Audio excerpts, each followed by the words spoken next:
بسم اللہ الرحمن الرحیم۔ شروع کرتا ہوں اللہ تعالیٰ کے نام سے جو بڑا مہربان اور نہایت رحم کرنے والا ہے۔ السلام علیکم ورحمۃ اللہ وبرکاتہ۔ صرف 5 منٹ کا مدرسہ قرآن و حدیث کی روشنی میں اسلامی تاریخ 18 ربیع الثانی نمبر 1 معراج۔ ہجرت سے 1 سال پہلے حضرت محمد صلی اللہ علیہ وآلہ وسلم کو 7 آسمانوں کی سیر کرائی گئی، جس کو معراج کہتے ہیں۔ قرآن کریم میں بھی صراحت کے ساتھ اس کا تذکرہ آیا ہے۔ جب آپ کی عمر مبارک 51 سال 9 مہینے ہوئی تو رات کے وقت آپ کو مسجد حرم لایا گیا اور زمزم اور مقام ابراہیم کے درمیان سے براق نامی سواری پر حضرت جبرائیل علیہ السلام کے ساتھ بیت المقدس تشریف لائے۔ یہاں آپ نے تمام انبیاء اکرام علیہ السلام کی امامت فرمائی۔ اس کے بعد 7 آسمانوں پر تشریف لے گئے۔ ہر آسمان پر الگ الگ نبیوں سے ملاقات ہوئی۔ 7 آسمان کے بعد سدرۃ المنتہا تک حضرت جبرائیل علیہ السلام ساتھ رہے۔ اس کے بعد آپ تنہا آگے بڑھے اور اس مقام تک پہنچے جہاں تک فرشتے بھی نہیں جا سکتے۔ یہاں آپ کو اللہ تعالیٰ کے دیدار اور ہم کلام کا شرف حاصل ہوا اور یہیں 5 نمازیں تحفے میں دی گئیں۔ اس کے بعد بیت المقدس واپس آئے اور برقام پر سوار ہو کر مکہ مکرمہ واپس تشریف لائے۔ اس اہم سفر میں آپ صلی اللہ علیہ وآلہ وسلم نے اللہ تعالیٰ کی بڑی بڑی نشانیاں دیکھی، جن کے متعلق اللہ تعالیٰ نے فرمایا کہ ان کی آنکھیں نہ کسی طرف مائل ہوئی اور نہ حد سے آگے بڑھیں۔ انہوں نے اپنے رب کی قدرت کے بڑے بڑے عجائبات دیکھے۔ نمبر 2، حضور اقدس صلی اللہ علیہ وآلہ وسلم کا معجزہ، زمین کا سمیٹ لیا جانا۔ حضرت انس بن مالک رضی اللہ عنہ فرماتے ہیں کہ ہم لوگ آپ صلی اللہ علیہ وآلہ وسلم کے ساتھ غار تبوک میں گئے ہوئے تھے۔ اس دن سورج اتنی آب و تاب کے ساتھ نکلا کہ میں نے اتنی تابناکی کے ساتھ کبھی نہیں دیکھا تھا۔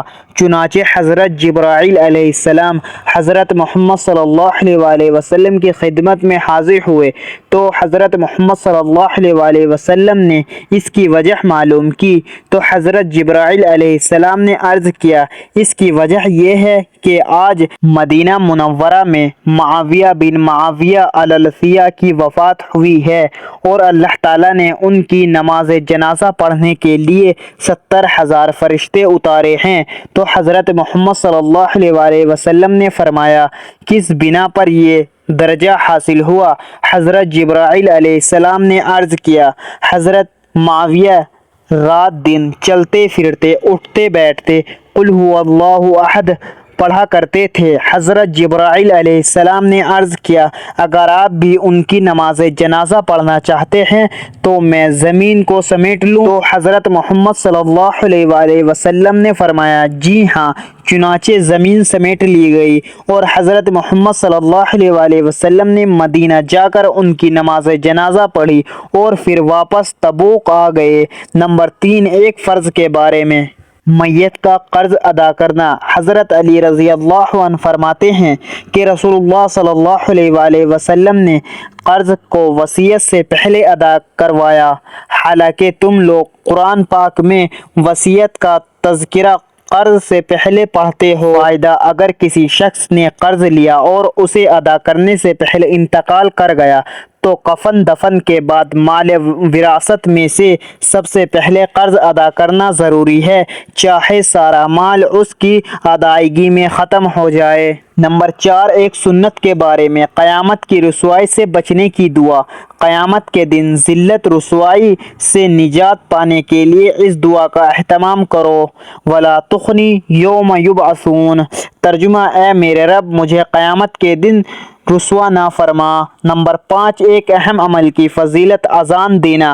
رسول اللہ صلی اللہ علیہ وآلہ وسلم نے فرمایا، جس شخص نے 12 سال تک اذان دی اس کے لیے جنت واجب ہو گئی اور ہر اذان کے بدلے اس کے لیے 60 نیکیاں لکھی جائیں گی اور ہر تکبیر پر 30 نیکیاں ملیں گی۔ نمبر 6، ایک گناہ کے بارے میں، قرآن سننے سے روکنا۔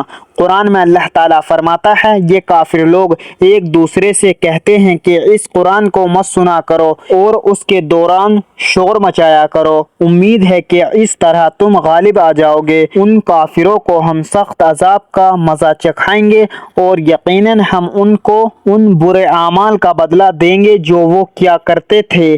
نمبر 7، دنیا کے بارے میں۔ دنیا کے مقابلے میں آخرت بہتر ہے۔ قرآن میں اللہ تعالیٰ فرماتا ہے جو لوگ پرہیزگار ہیں جب ان سے پوچھا جاتا ہے کہ تمہارے رب نے کیا چیز نازل کی ہے تو جواب میں کہتے ہیں بڑی خیر و برکت کی چیزیں نازل فرمائی ہیں۔ جن لوگوں نے نیک اعمال کیے ان کے لیے اس دنیا میں بھی بھلائی ہے اور بلا شبہ آخرت کا گھر تو دنیا کے مقابلے میں بہت ہی بہتر ہے اور واقعی وہ پرہیزگار لوگوں کا بہت ہی اچھا گھر ہے۔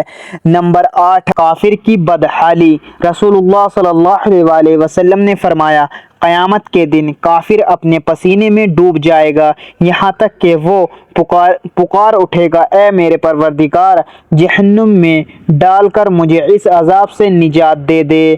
نمبر 9، طب نبوی سے علاج۔ بخار کا علاج۔ رسول اللہ صلی اللہ علیہ وسلم نے فرمایا جسے بخار آ جائے وہ 3 دن غسل کے وقت یہ دعا پڑھ لے تو اسے شفا حاصل ہوگی۔ بسم اللہ اللہم انما اغتسلت رجاء شفائک و تصدیق نبیک محمد صلی اللہ علیہ وسلم۔ ترجمہ، اے اللہ میں نے تیرے نام سے غسل کیا شفا کی امید کرتے ہوئے اور تیرے نبی محمد صلی اللہ علیہ وسلم کی تصدیق کرتے ہوئے۔ نمبر 10، نبی محمد صلی اللہ علیہ وسلم کی نصیحت۔ رسول اللہ صلی اللہ علیہ وسلم نے فرمایا رحمان اللہ کی عبادت کرو اور کھانا کھلایا کرو اور سلام کو عام کرو، یعنی ہر مسلمان کو سلام کرو خواہ اس سے جان پہچان ہو یا نہ ہو، تم جنت میں سلامتی کے ساتھ داخل ہو جاؤ گے۔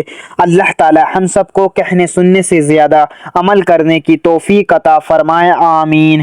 مزید اسی طرح کی اسلامک ویڈیو دیکھنے کے لیے اگر آپ نے چینل زما ملک کو سبسکرائب نہیں کیا تو سبسکرائب کر لے اور ویڈیو کو لائک اینڈ شیئر ضرور کریں۔ جزاک اللہ، شکریہ۔